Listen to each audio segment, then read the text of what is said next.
इराणचे परराष्ट्र मंत्री अब्बास अराघची अचानक पाकिस्तानच्या दौऱ्यावर गेलेत। काल मध्यरात्री इस्लामाबादमध्ये अब्बास अराघची दाखल झाले। लष्कर प्रमुख मुनीर, पाकिस्तानी पंतप्रधान शहबाज शरीफ यांची त्यांनी भेट घेतलेली आहे। अमेरिकन अधिकाऱ्यांशी त्यांची भेट होणार नसल्याची माहिती सध्या समोर आली आहे।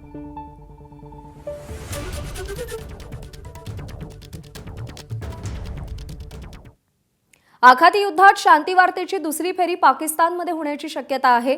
या चर्चेसाठी इराणचे परराष्ट्र व्यवहार मंत्री अब्बास अराघची पाकिस्तानमध्ये पोहोचलेत, तर अमेरिकेचं शिष्टमंडळ आज पाकिस्तानला पोहोचणार आहे। स्टीव्ह विटकॉफ आणि जार्ड कुशनर यांच्यामध्ये त्यांचा समावेश असेल। हे दोघं देखील आज इस्लामाबादसाठी रवाना होतील अशी माहिती व्हाईट हाऊसकडून देण्यात आली आहे। या शिष्टमंडळात अमेरिकेचे उपाध्यक्ष जेडी व्हान्स यांचा मात्र समावेश नसेल, हे महत्त्वाचे आहे।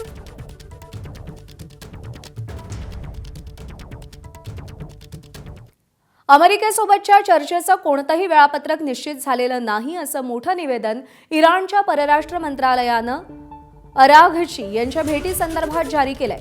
इराणकडून अमेरिकेशी थेट चर्चा होणार नाही, केवळ मध्यस्थामार्फतच इराण आपली भूमिका मांडेल असं इराणनं ठोसपणे या निवेदनात म्हटलेलं आहे।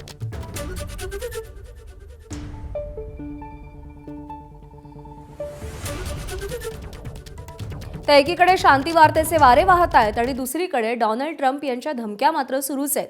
डील झाला नाही तर इराण नष्ट करू अशी दरपोक्ती डोनाल्ड ट्रम्प यांनी केली आहे। इराणमधील 75% टार्गेट्स अमेरिकेनं आधीच उडवल्याचा त्यांनी दावा केलाय आणि जर डील झाली नाही तर उर्वरित टार्गेट्सही उडवणार असल्याची धमकी डोनाल्ड ट्रम्प यांनी दिलेली आहे।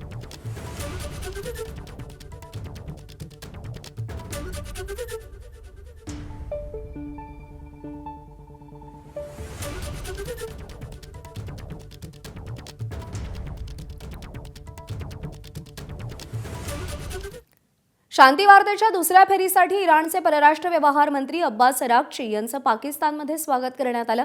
पाकिस्तानचे फील्ड मार्शल आसिम मुनीर, परराष्ट्र व्यवहार मंत्री इशाक दार आणि गृहमंत्री मोहसिन नकवी यांनी त्यांचं स्वागत केलंय।